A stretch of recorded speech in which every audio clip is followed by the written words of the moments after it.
To order. This is the meeting of the Manchester Water Resource Protection Task Force under the auspices of the Select Board. And today is Wednesday, March 8, 2023 at 7 p.m.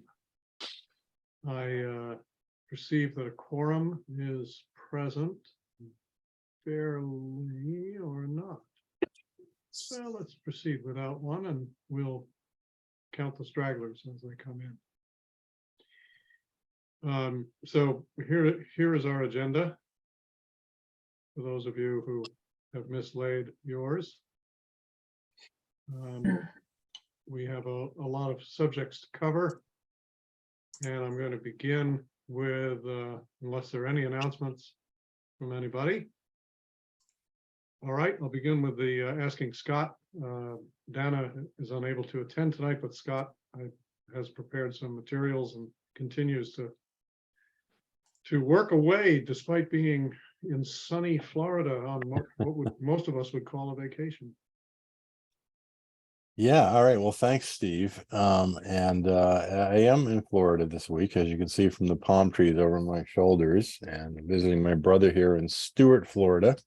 Gotten out on the Indian River Lagoon area, which is beautiful, but as of course I noticed right away, highly eutrophied.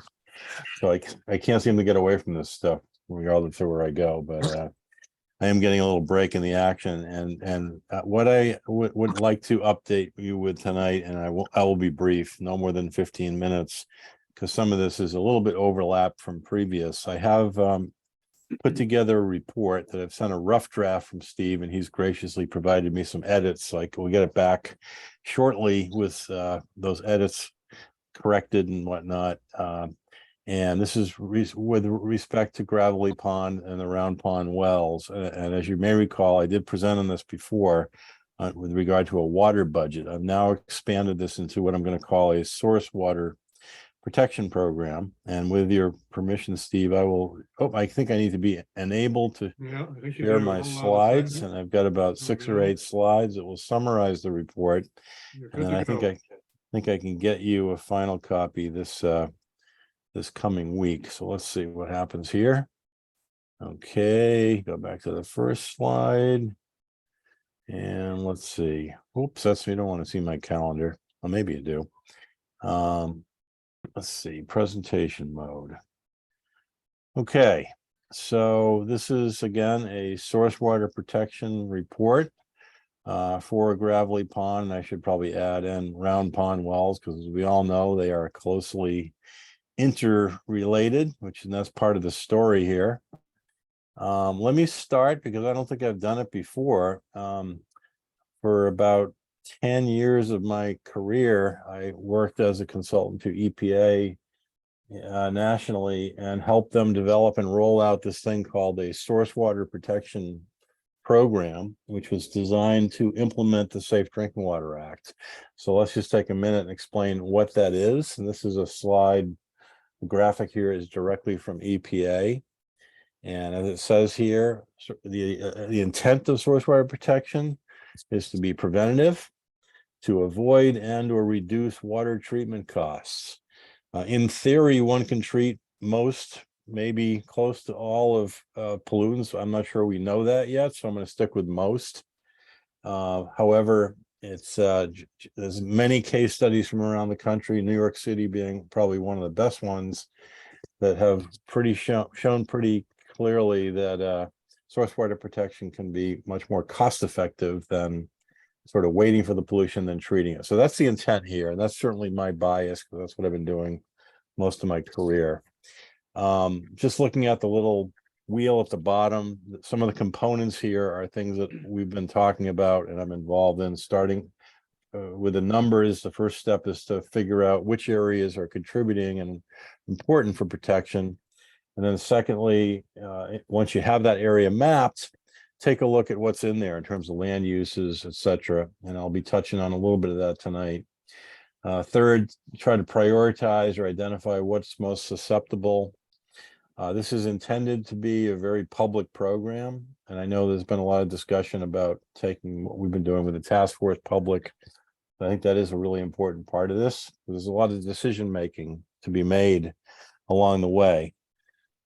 And then fifth and sixth, maybe together, is a management plan. Once we know the areas, we identify threats, we talk about them with the public. The intent here is to develop an action plan, recommendations, implementation, and then evaluate. And as this circle suggests, this is a iterative process and a reiterative process, meaning this kind of is intended to go on forever because we're always learning new things. And I think that's so that's the intent. That's what I really want to talk about. I showed you this map before. This is the map we came up with for Gravelly Round Pond. I will just quickly point out, because I'm going to refer to the state regulations a little bit in a minute. And according to the Massachusetts drinking water regulations, there's 3 protection zones for surface waters. A is the area within 400 feet of the reservoir, which is outlined here. B is the remaining watershed up to a half a mile. And then, as you can see over here, we have a little bit of a zone C, which would be that part of the surface watershed beyond a half a mile. I'm not sure there's a really important distinction between B or C, or in some cases even A, B, and C. I would really focus on this outer boundary as probably the best focus area for protection going forward. Because we're also dealing with a well that contributes water to Gravelly Pond, the Round Pond well. There is a delineation that was done by Camp Dresser McKee that we've outlined here, and I hope you can see it better than me, because just as a reminder, I am colorblind, but there is a red line here, which kind of identifies the Zone 2 area, which is the most commonly discussed protection area. But let me take a step back and just quickly define all 3 areas according to the state regulations. Zone 1 is basically a no touch, don't go there, no hiking involved kind of stuff, even. And this is for most wells, it's a 400-foot radius. For the Round Pond 2 well, I'm sorry, that should say Round Pond 2 right there. It's a 250-foot radius, simply because it was a smaller and what we call a tubular well field. But you can see those 2 circles, and again, according to state regs, those are generally no touch, don't go there kind of regulatory format. Zone 2 is the red line, and this is the area, the way I would describe this, and you can read the language, which is actually the actual language from DEP, but essentially this is the area where there are permeable sand and gravel deposits, which is what the aquifer means. That will flow towards the well under a set of assumptions, and they're intended to be conservative. 180 days pumping at the approved yield, meaning the maximum pumping rate, with no recharge. So essentially a summer with very little rainfall recharge, because as you get less rainfall and recharge, this red area actually gets a little larger. So this is some people might interpret this as a little bit overly protective, but I think it's, again, a fair representation of the contributing areas. Whoops, sorry about that. And then Zone 3, which often does not get talked about, but I certainly want to talk about it, and that's this dashed line. And that is the surface watershed that then flows into Zone 2. So much like this prior map I showed you, where I asked you to focus on the outer dashed line, I'm going to do the same thing here and suggest that for protection purposes, it's really the outer dashed line, because really that's the area that can generate, certainly contributes water, and the area from which contaminants can flow. So I think that's the appropriate area to really focus on. But again, there are 3 sort of subcomponent areas according to the state regs.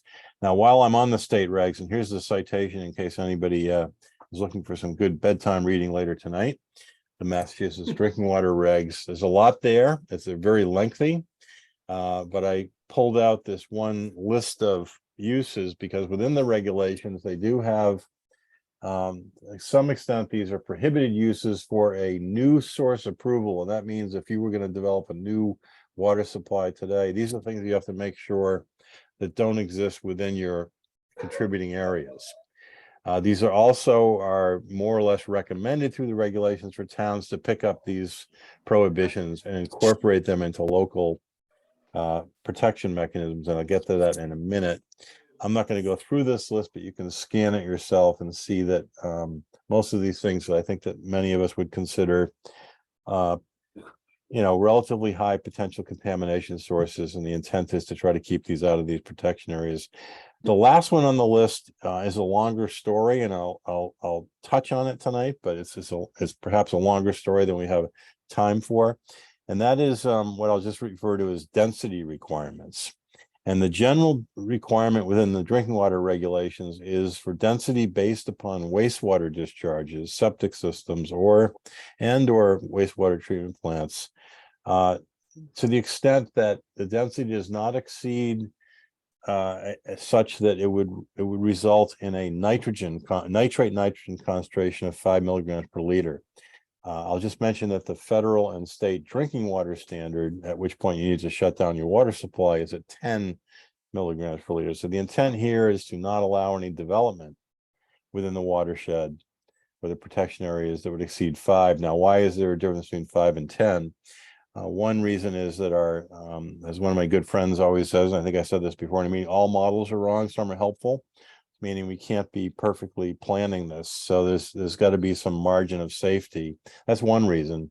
The other reason is that once we get up around 5 milligrams per liter, there's likely to be other contaminants showing up, because this is significantly higher than natural background sources. So we would expect to see other pollutants. There's also the third reason is that there is some scientific evidence that these levels of nitrates above 5 could have chronic health effects, including cancer issues, etc. The 10 milligram per liter standard was really established on an acute health basis, something called methemoglobinemia, blue baby syndrome, short-term exposure to infants. But there's a lot of discussion about these nitrate levels. So I'll leave it at that. That's a quick intro. We can come back and talk about that at a future meeting if we want to. But in any case, one of the prohibitions in here is high density with respect to wastewater discharges. So what I did, and I'll be very brief on this tonight, I looked at the 3 towns. There's actually 3 towns. If we go back, I'll just look at this map again.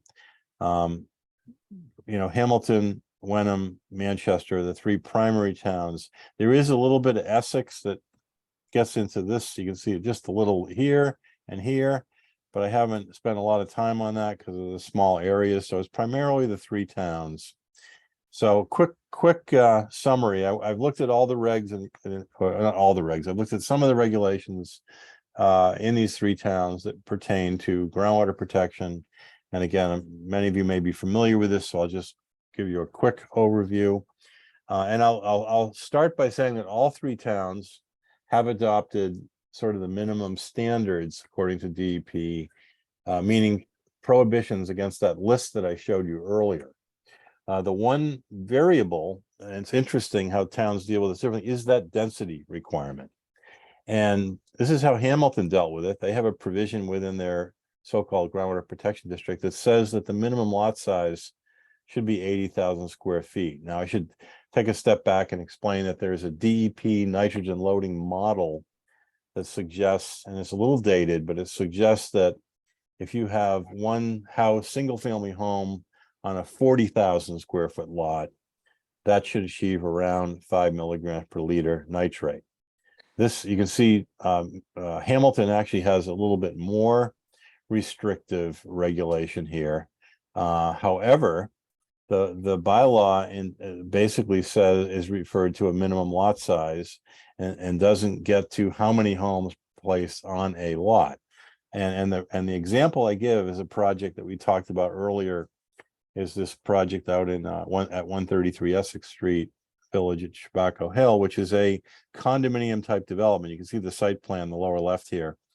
A number of homes with the septic system over here. This is all one lot. So they qualify at the 80,000 square feet, but I don't believe they qualify based upon the intent of the law, which was to have a density requirement. So this is a little bit of a loophole that I see in the Hamilton bylaw, and perhaps something that we might want to suggest be tightened up in the future, because it does sort of provide a loophole to have a higher density development. Wenham similarly has adopted, as it says here, most of the so-called list of DEP prohibited land uses within their protection area, and I'm providing a close-up of the Zone 2, Zone 3 area in Wenham, and they've adopted a different standard that says 10,000 square feet, a contiguous buildable land servicing the lot for each bedroom, and that kind of works out to 40,000 square feet for a 4-bedroom house. But as I say in my report a little bit, these calculations are a little dated, and the reason for that is that they were based upon an assumed concentration from wastewater at 35 milligrams per liter. We now know that those concentrations are quite a bit higher, so many towns are making this a little bit more strict. But in any case, Wenham does have this provision.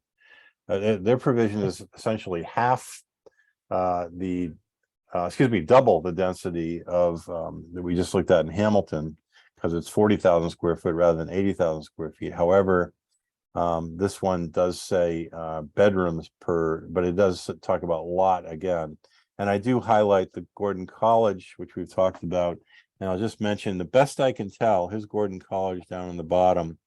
Best I can tell from reading about it, and others here I'm sure may know more, it looks like that development parcel is somewhere out in this area. And it looks like it may be, in fact, within the Zone 2, Zone 3 area. So we talked about this at a prior meeting, but I do think this is something that we should keep our eye on here with respect to protecting the water supply. And then thirdly, I did take a look at Manchester, and I know that we've been talking about this earlier about new Board of Health regs, but I looked at the zoning bylaw, and this does reference our earlier study in 1990. And here's some of the language that references that earlier study. So one of my thoughts is perhaps that should be updated to include some of the newer mapping, such as the CDM Zone 2, Zone 3 mapping that I showed you tonight. That would be one possible recommendation. And then down at the bottom here, the density requirements, again, this one says 1 dwelling per 30,000 square feet. So it's interesting. The 3 towns, each one of them has a different density requirement. And that's something that we may want to tighten up as well. And we can leave that for the details of that for further discussion. But those would be 2 of the things I noticed in the Manchester bylaw. And then I'll just conclude with a couple of points here in terms of where we might go. And I do quote in my report this so-called precautionary principle. And I think it's worth thinking about this, because I've spent 30 plus years working on this myself, and I'm the first one to admit that I don't know everything about the pollutants that are coming, their health effects, their mobility. There's a lot of unknowns. And so this so-called precautionary principle is something that's been used not only in an environmental field, but I think also in economic field and others. And the idea here is that maybe we need to take actions, even if we don't have all the information in front of us, and perhaps we need to be conservative. And I would argue that from a drinking water perspective, that's certainly an area that we would rather be on the conservative side, perhaps overprotect rather than underprotect. And I think that is something that we need to keep in mind. That's my recommendation as I write in my report. And then finally, I've just drafted these 4 recommendations, some of which we've already talked about, but I wanted to put it in writing so it's there before you. And I do feel that this first one is really critical in that, we clearly from the mapping, the Manchester's water supply associated with the gravelly pond, round pond, is clearly shared with these neighboring towns. So this is going to require some cooperation, etc. And I'm not sure exactly how to do this. I think that I'm sure, again, others here, I probably have a better idea. I know there's been a lot of good cooperation, and Nate and Chuck provided some great information for me months ago because of their great relationship with Hamilton. So I know that there's some good communication going on here. My sense is that there needs to be more discussion, because some of the things I'm seeing perhaps just deserve a little more discussion. So I think that's something we should talk about and figure out the best way to do that. I know I think it is in Steve's draft recommendations. I'm glad it's there. I think it's an important one. That's why I put it at the top. And then secondly, I think there are projects going on. This is tricky because these are projects in neighboring towns, and I understand the sensitivity of that, but these are things we've talked about in the past. The Tobacco Road development, which I think is I can make a very strong argument that that increases the risk to contamination to the supply. And likewise, I think that the village of Tobacco Hill, which I mentioned before, and potentially I haven't seen any plans yet, but I think we need to, my suggestion would be to really look carefully at what Gordon College has in mind. It's actually not Gordon College. My understanding would be a developer that would be purchasing the land. So those are things that I think really are worth keeping track of. And again, going back to the first recommendation, these are projects in other towns. But my own feeling is that I think Manchester has a place there. I really believe that, and I'm an optimist, and I think the neighboring towns, if they're approached properly, can be cooperative. But I do think it's something we really need to engage in. Thirdly, I think there are some updates to the regulations. I mentioned a couple ideas on the zoning. I know we had prior discussions on the health regulations. So that and a couple of things I mentioned here, not only the density, but I think we've talked about a lot of sodium issues. I think that we could really look at some regulatory improvements to try to manage that perhaps better, the road salting. And then I think the artificial turf grass is something that, and that might be a good one to talk to the neighboring communities about too, because this is an area that's evolving. And the people that I know in the business are kind of suggesting that this is probably not a good idea in drinking water supply areas, specifically for PFAS and other contaminants of a major concern. And then fourthly, I did reiterate, and I know we've already talked about this, so I'm not going to beat a dead horse, perhaps, if it is dead, and that is the monitoring well idea. I do think this is something that's worth considering. I understand the implications of it. I've had some communications with some of my LSP connections. I think the town of Manchester has a very a good position here as so-called downgradient status. If they intend to pursue this, and if things are found, which I think there's a good chance they will be. I think there's an added advantage as an early warning system. As I keep looking at this system, this just keeps jumping out at me as something that would be really helpful, and I think a good idea. So I wanted to include it as a written recommendation, and certainly defer to the town in making the weighing all the pros and cons of all of these things. So that's all I got, Steve. I'll stop there. And all right, let's take any questions. Sure. Useful, even though you ran over your 15 minutes, we forgive you. Jeff Koshan. It was my impression that the protective region surrounding the pond, the wells, is larger than the protective region surrounding Gravelly Pond, I think due to the soil classification. I think that's right. That doesn't make intuitive sense to me, because it seems that Gravelly Pond is accepting water through those same ground conditions. How do you kind of rectify the two of those? Yeah, great question, Jeff. So I think the ultimate, and I'm actually my mapping person, I've asked to provide a composite map of the two maps I showed you tonight, because I think you're right. I mean, this is a unique situation where you're pumping from a groundwater well and putting it into a surface reservoir and then filtering it and then serving that as your water supply. So in reality, it's a combination of the two sources. And I think what I'd like to produce for you is just a composite map with the outside line of both of those areas. But part of your question, I guess, is why is the zone 2 thing larger than the surface watershed? If I understand it correctly, is that? Yes, it seems that Gravelly Pond is drawing from that same groundwater area. It is, and the way that we delineated this, the way that the regulations work is that surface waters are proposed to be regulated as the surface watersheds, the zone A, B, and C. And then I don't think they contemplated a well getting pumped nearby and then discharged into the reservoir.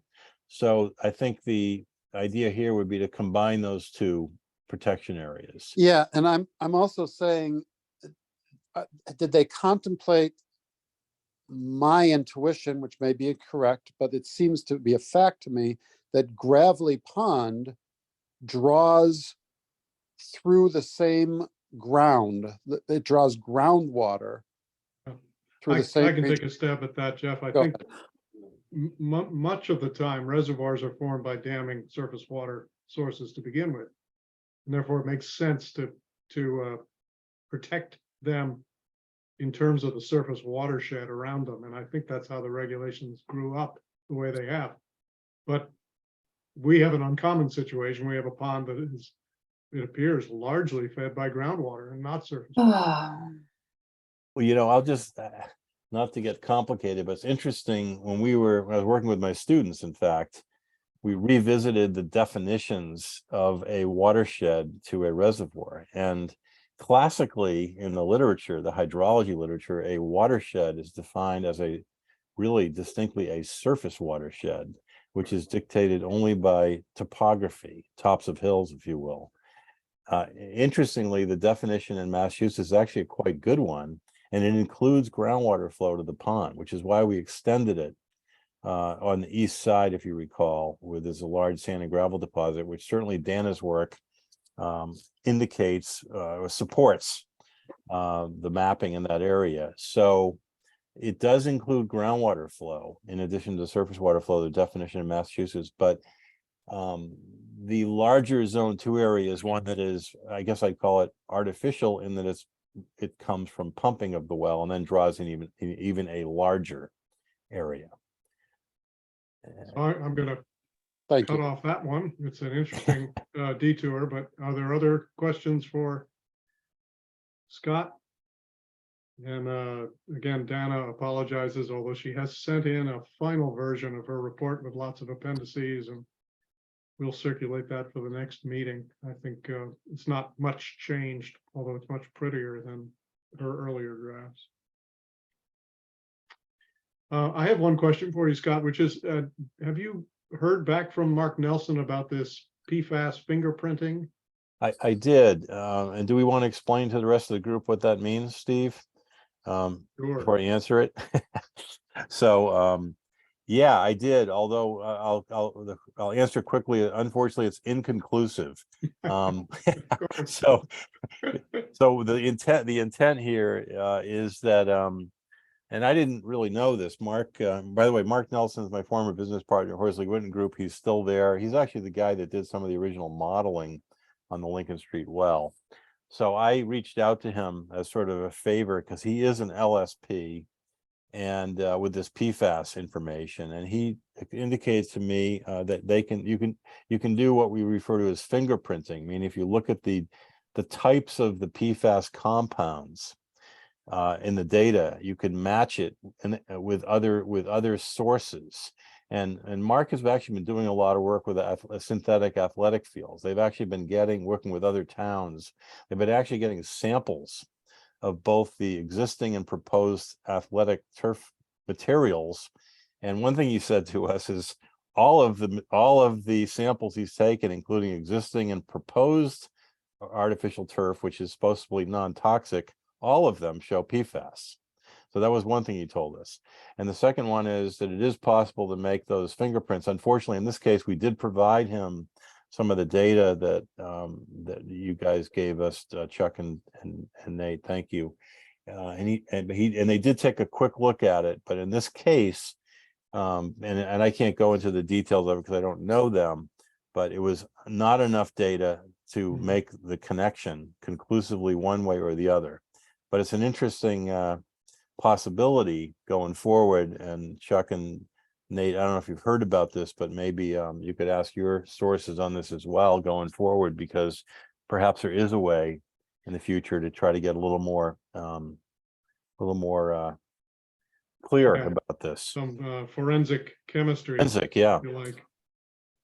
Yes, well, thanks. That's that I had crossed my fingers that we might be able to draw that conclusion. And I'll just remind the group that we have been assured, the Conservation Commission was assured, in fact, it's a condition of their permit from the Concom, that they will test the actual material they're going to use to replace the turf fields at Coach Field and the high school.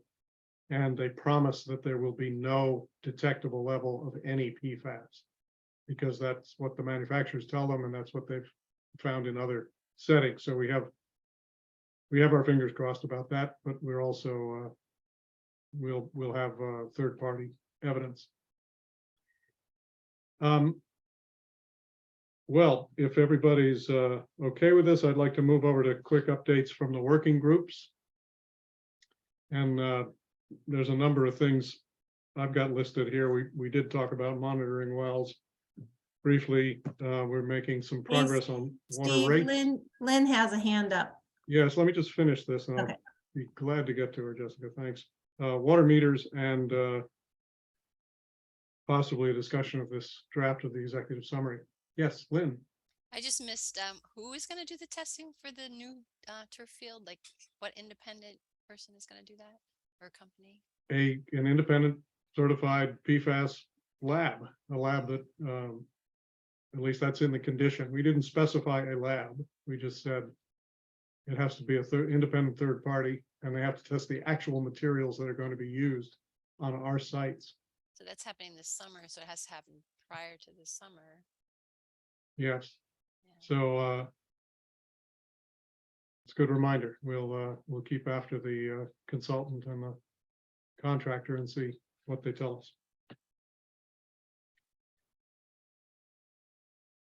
So as Scott mentioned, we did have a productive freebie, an hour with Mark Nelson, this licensed site professional, talking about monitoring wells. And it's one reason that those one or two wells remain in the recommendations that are currently in draft. And that one or two wells would be in between the landfill, particularly the Hamilton landfill, and Gravelly Pond on our property. Is there any update from contaminants or climate change or other groups you want to share? I think climate change, you may have put a bow on it.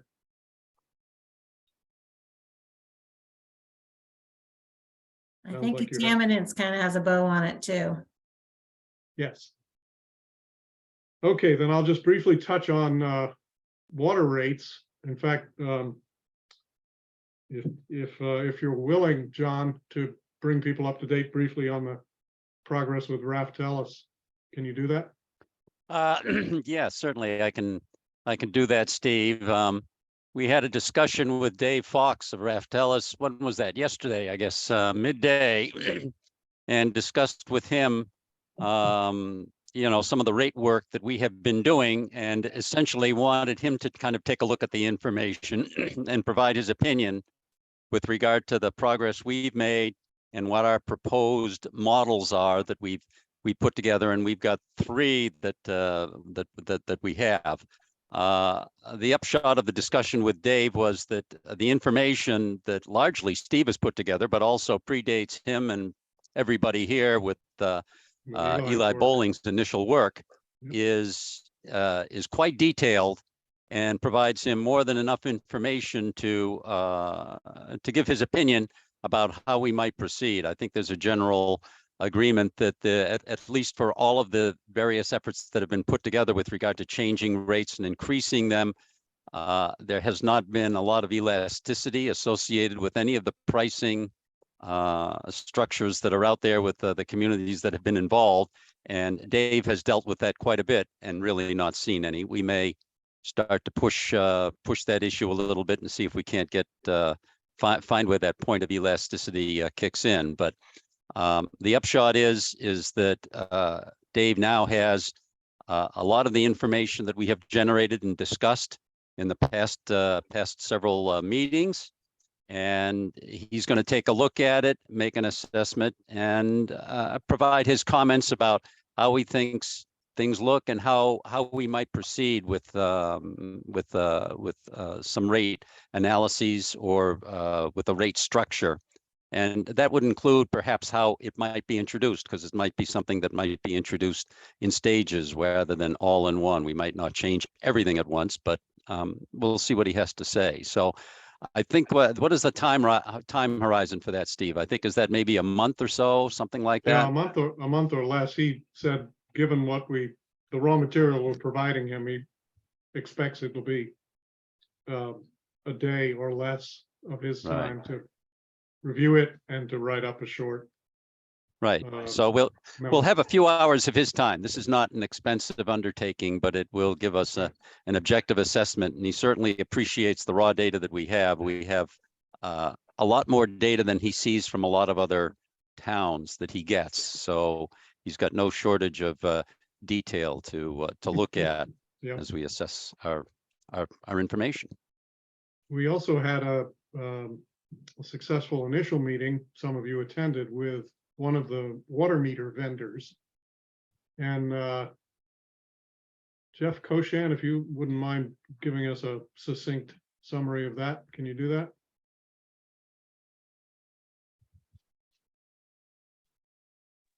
I think I can. Okay, I'll chime in if your memory fails. Notes in front of me, but I guess the summary is they talked about two different types of meters, hardware wise. One, the standard type of meter that has equipment in it that measures the water as it flows by physically. The other is an ultrasonic meter. Ultrasonic lasts longer because there's no fouling up of the moving parts inside. That was the hardware, really. Old time systems have, we have an old system that we drive around and monitor through a vehicle, monitor the radio frequency or whatever given out to measure the meters. Other ones have those towers installed around town. Neither of those make sense anymore. Ours what we would expect to do is a cell tower connected system. So we went over coverage in the town and the way to make sure that everybody's covered, and probably could do that. And then we went from there to the software involved, both on the server side and the end user side, i.e. apps or website for the end user, which to me seemed pretty robust. And I think the next step with them was something like maybe it's at $2,500 if I remember right, for like we had talked about in this group, a 10 or 15 person test with some of the meters and the software. I think that's the summary. Oh, and what about cost? $110,000 for the software is what I think I recall off the top of my head. And right. then our estimates of $500 per meter, fully installed, everything seems about right. And then I think there's an additional $25,000 a year support contract is how I'd summarize it. Yeah, I think that's includes the data connections. This stuff is using the same, well, similar to texting, so it doesn't need a voice signal. And in fact, it doesn't go over the consumer cellular system at all. It goes over the business M2M system. I was really impressed by this, particularly by this company's experience. There are several other vendors who work extensively around our region, but this is one of them. And by their willingness to put up a quite low cost pilot test. And we had our first volunteer. Thank you, Joe Sabella, who's not here tonight, but he's ready to have them strap an ultrasound meter on his water pipe. So that was promising. And I guess our next steps are to probably to try to meet with one or two others that Chuck and Nate would recommend we hear from. And then maybe we can really lend a hand in this first step, the pilot programming. and collection of experience from that, so that we'll have a, you know, a more credible recommendation about how to proceed. The last update has to do with this draft executive summary. I think Sue has shared with everybody, and I'll just flip through it on the screen. I'm not going to try to read it or ask you for comments, but the idea here was to get as absolutely short and sweet as I could in summarizing our findings and recommendations. Initially, this will be obviously for the select board, but depending on their reactions, it might also be the basis of something we release to the public and talk to people about. So it's got some background. It's got the basic thing here, which is we thought we had plenty of safe, clean drinking water, and the truth is we do not. Short-term threatened by PFAS, long-term threatened by other potential PFAS and other potential contaminants in gravelly and old leaky distribution infrastructure, overuse of drinking water for lawn irrigation, development in the watershed, and potentially climate change. And that led to 8 short-term recommendations. And I think I have not called out here exactly what Scott just recommended, and I would like to put that in there, but about modifying our bylaws and zoning overlay district, but the rest is here. And then some of those things are going to require a good deal more than 2 years. And so they become recommendations for the succeeding in the next 5 to 10 years. So what I'd love is if any of you have any reactions and suggestions, please send them to me in the next couple of days, if that's possible, because I want to schedule another update with the select board, if it's possible, before the end of this month. They may be preoccupied with town meeting stuff, but perhaps we can get their attention. Okay.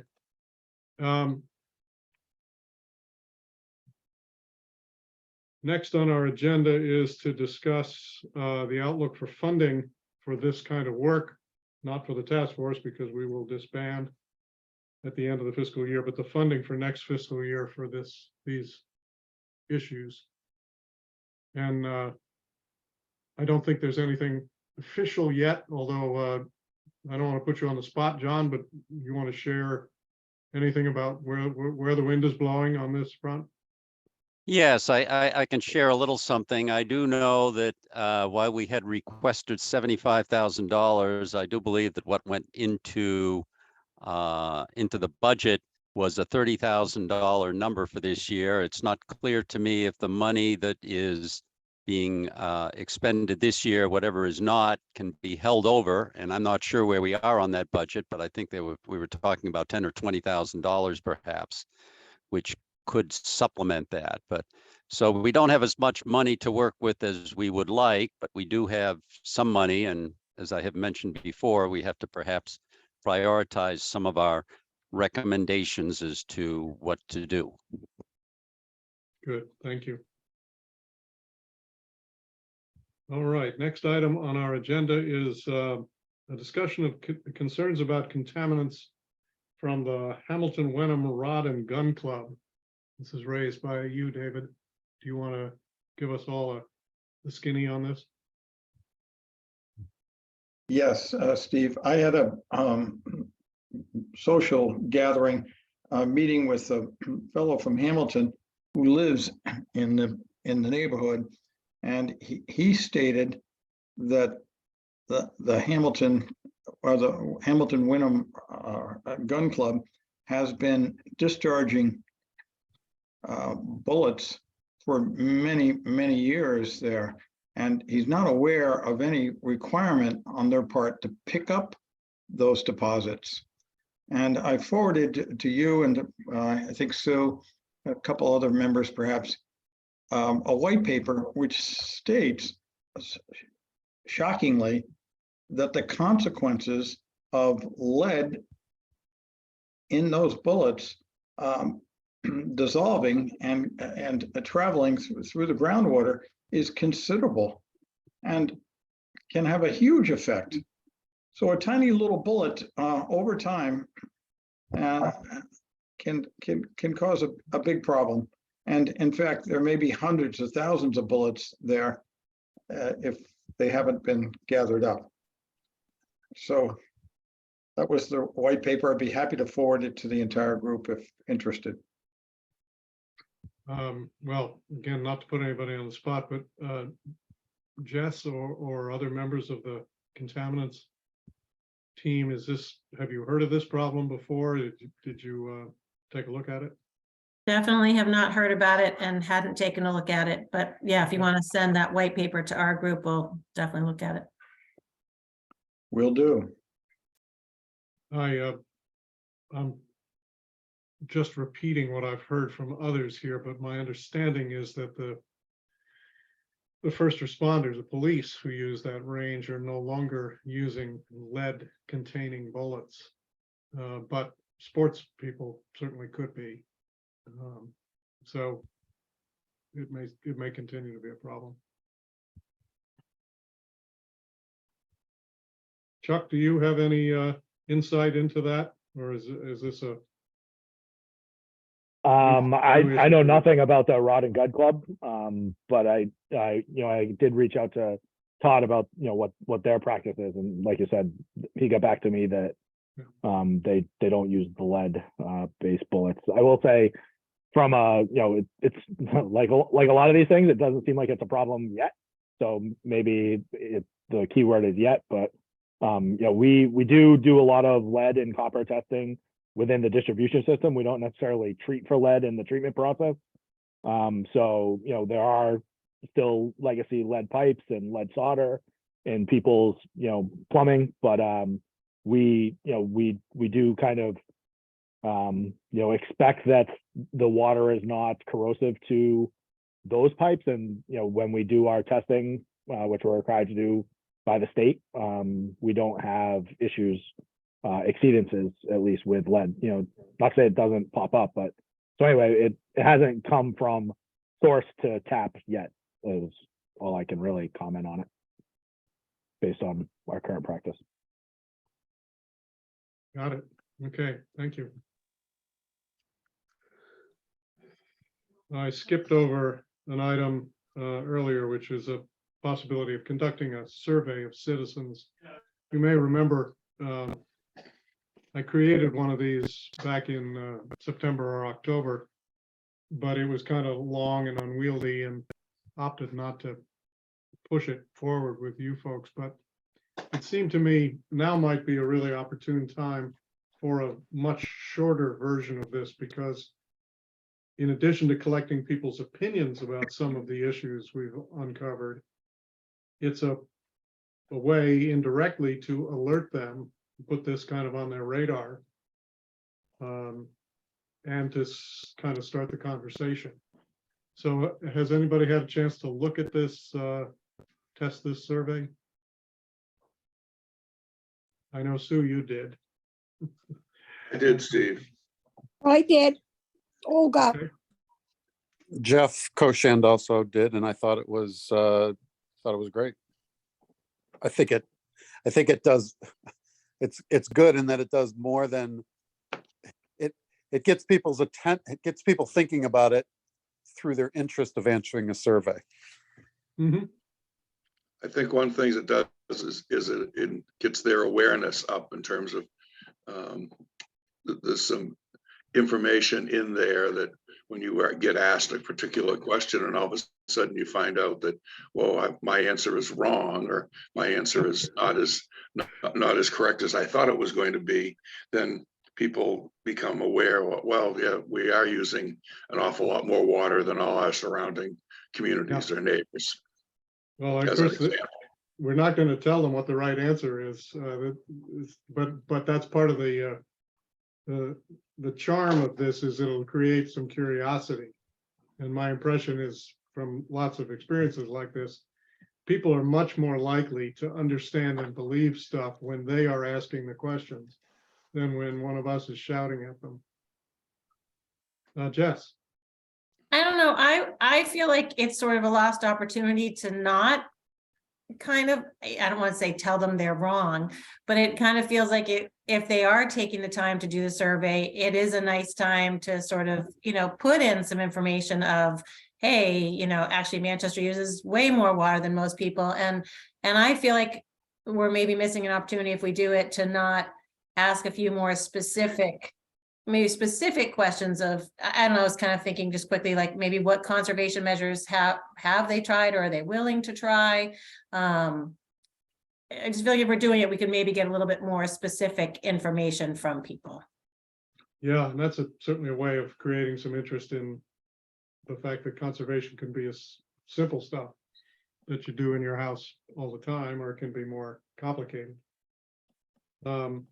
No, if you have suggestions for some other questions, please, you don't have to figure out how to ask them. Okay. Just shoot them along.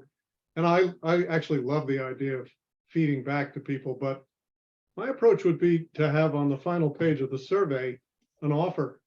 And it says, would you like to participate more in research, or would you like to know, be one of the first to see the findings and results of a year of volunteers working on the water supply, which will be the answer to some of the questions in the survey. And if they say yes, we can pop that off to them as soon as we have a blessing from the select board.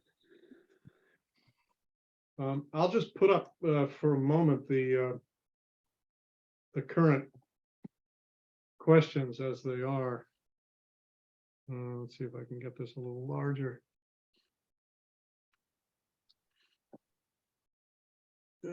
No. Okay.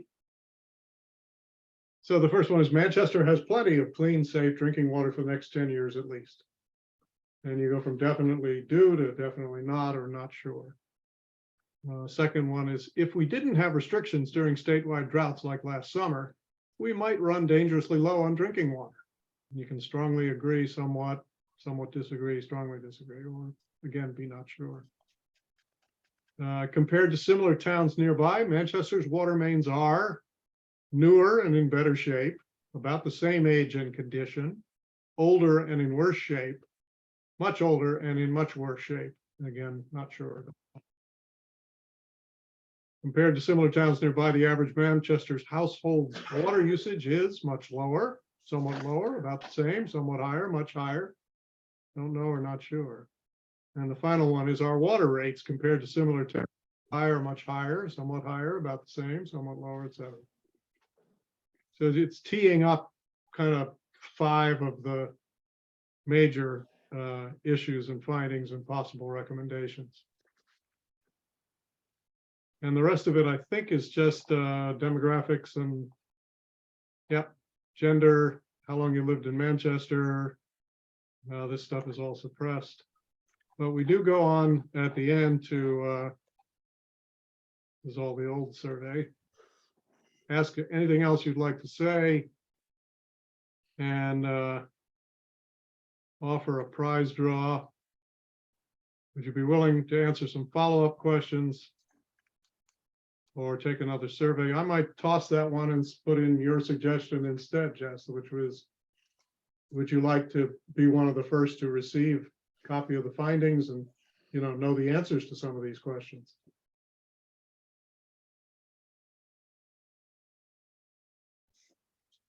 I don't know.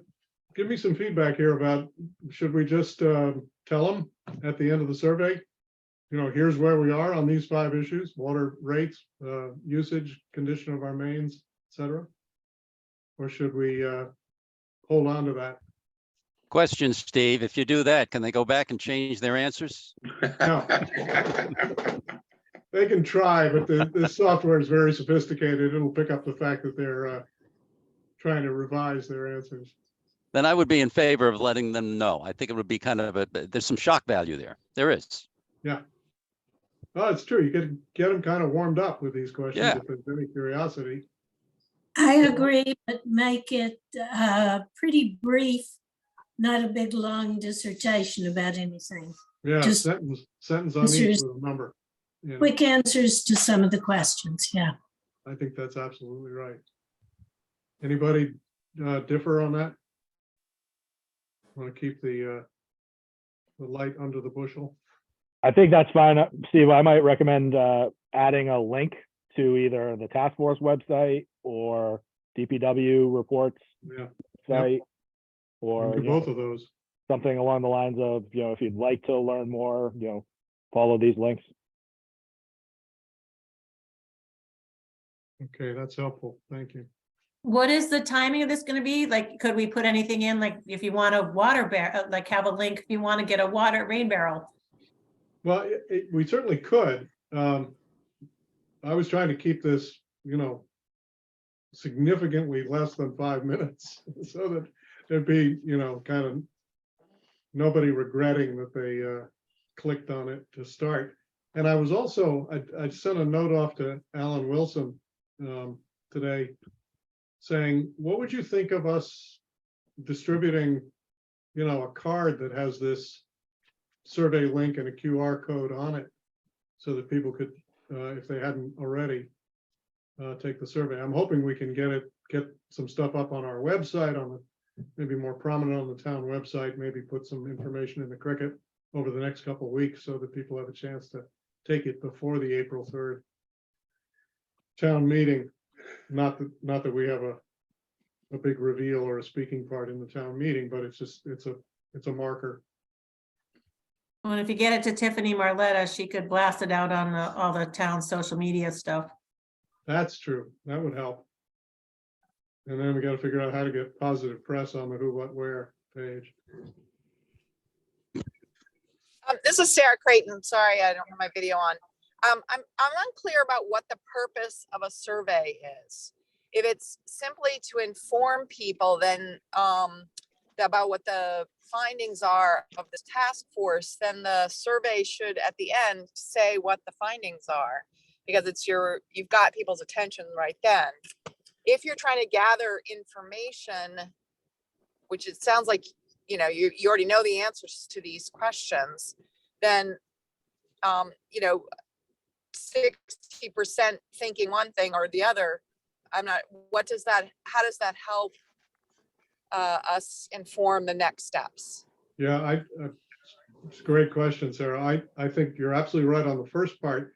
I don't think any of us really know how informed people are about this. We know that it's not a subject of regular conversation by people. In fact, until your water supply gets threatened by a drought or something else, you probably don't even give it much thought. So it'll be useful, I would think, to find out, where's the plurality or majority of people subject, because it'll help us know what are the big surprises that we may have to spend more time socializing and convincing people of, as opposed to things that people say, oh yeah, I knew that. I knew our water mains were from the 19th century. So if they already know that, we don't have to spend a lot of time persuading them. So it really is a 1-2 purpose. The first purpose being to find out their opinions, where they stand, and the second to pique their curiosity. Anybody else? This is really helpful. Okay, what I'd intend to do then is to revise this tomorrow and get it over to John. We should run this by the select board, you think? Just so nobody's surprised. Yes, I think the select board needs to know that this is going to go out there. And does this have any impact on what might happen at the town meeting? I'm just thinking. I mean, is Alan has to be okay with any particular flyer or some information that you distribute, but Yeah, that's why I asked him. I don't know. Yes. I suppose there's a possibility of stepping on a landmine here, that people will get all kinds of upset about one of these questions, but because I can never predict that accurately, but my sense is this is going to be like oh, that's interesting, not a sort of I think gotta this go is to town meeting and fight about this. no, this is informational. This is not, shouldn't be upsetting, should be maybe a little surprising, but I could put a question in about dogs on the beach if you want, and that would probably reverberate. If this comes up with a landmine, I'd hate to see the size of other possible landmines at town meeting. Yeah, Yeah, good point. This should be a low interest. Yeah, this is like a spitball, not a landmine. right. Okay. Cool. Well, we'll make sure that the powers that be are comfortable that this is going out, and I'll wait and see what Alan says. He may, he'd like anybody running a meeting, he may be worried that people will be busily on their cell phones taking a survey rather than paying attention.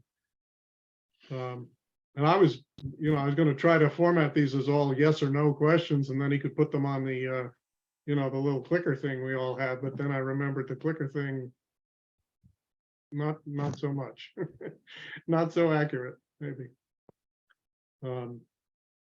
So I'll stick with plan A. I'll let you know what Alan says in response. Mhm. Okay, next on our list here is to review and vote on the minutes from our last meeting, February 15th. Steve, can I interrupt for a sec? Yes, If people please. are comfortable, I just sent out the minutes from the vendor visit that we had. And they're really short, sweet. I don't know if anybody's had a chance to even open them and look at them, but if people are comfortable voting on those as well, I'd take that vote also. Okay.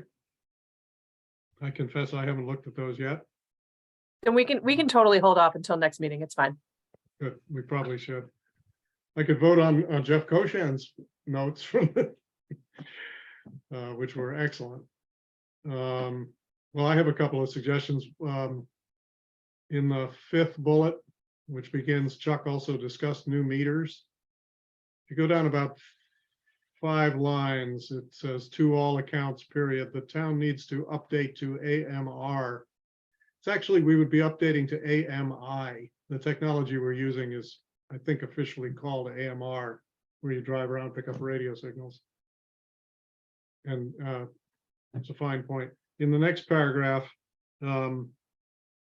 just for clarity, line 5 is out in March and we'll take 2 of the 6 down from, I just say 2 of the 6 primary PFAS,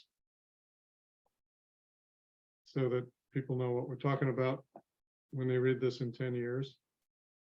And then 4 lines below that, they are considering this possibility, which would include piping water from the LSW, and I'd say directly to the WTP. We weren't talking about piping it to Gravelly.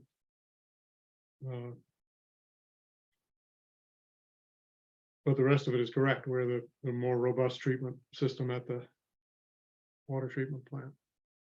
I will make those changes. Thank you. That's all I got. So I'll hear a motion to accept those as amended. So So moved. moved. Thank you. Is there a second? Second, Thank you, David. All those in favor indicate by saying aye, raising a hand. Aye. aye. Good. That's at least a majority. And no, any nays? Excellent. All right, our next meeting date would be March 29, Wednesday. How does that sit with people here tonight? Hearing no major objections. I guess the only people that I would be concerned about is people that had a lot of preparation for the town meeting. Yeah, that's true. You mean you're 5 days before the town meeting and you're not prepared? They're not all Boy Scouts, Steve. I know. All right, so 7 p.m. Wednesday, March 29 is our next meeting. And now, are there any items not reasonably anticipated when the agenda was written? I guess, Steve, this is Chuck. Can you hear me? Yep, loud and clear. I guess for that 29th meeting, I think I'll leave you with a little teaser. I think we have good news on the ASR unaccounted for water front, and I will have submitted it by then. Lovely. Can't wait So to hear that, that. that should be a good topic of discussion for that night. And I've also pitched the idea or floated it out there about potentially after town meeting doing I'm calling it a capital planning summit, where we would talk a lot about water, but also wastewater and other town initiatives. So not so much water task force related. So I would just, if people hear about that, that's something that it will also be out there. You're talking about a separate meeting, not literally after town meeting. Correct, Good. yes. Okay, It will be weeks later, but not that many weeks later. super.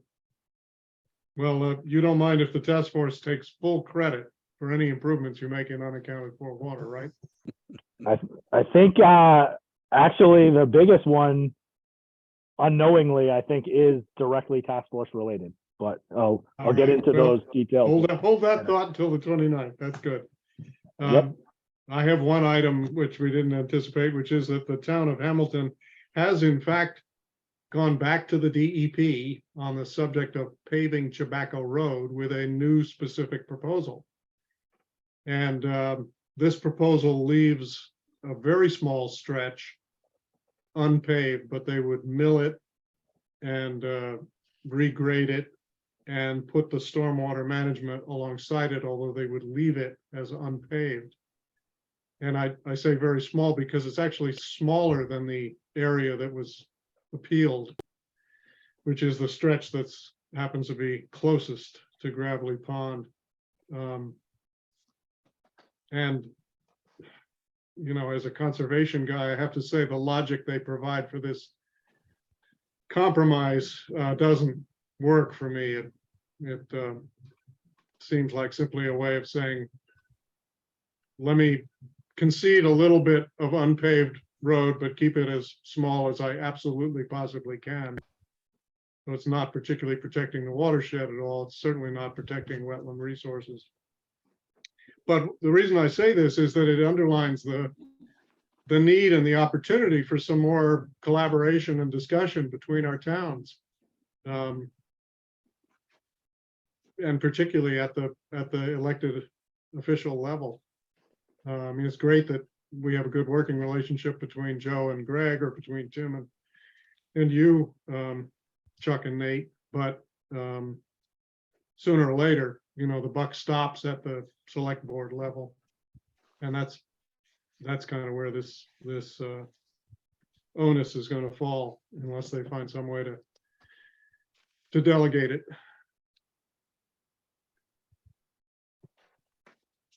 And that's all I've got. So you can all take 22 unexpected minutes off for good behavior. Any objections? And who wants to make the magic motion? I move to adjourn. Well said. Is there a second? Let me hear an acclamation. Yes. Yay. Yes. Okay. Yes, Thank you all. We're making progress. And I thank you, think March Steve. 29th will be a good meeting. Yep. Good night. Thanks, Bye, Steve. everybody. Bye-bye. Good, everybody.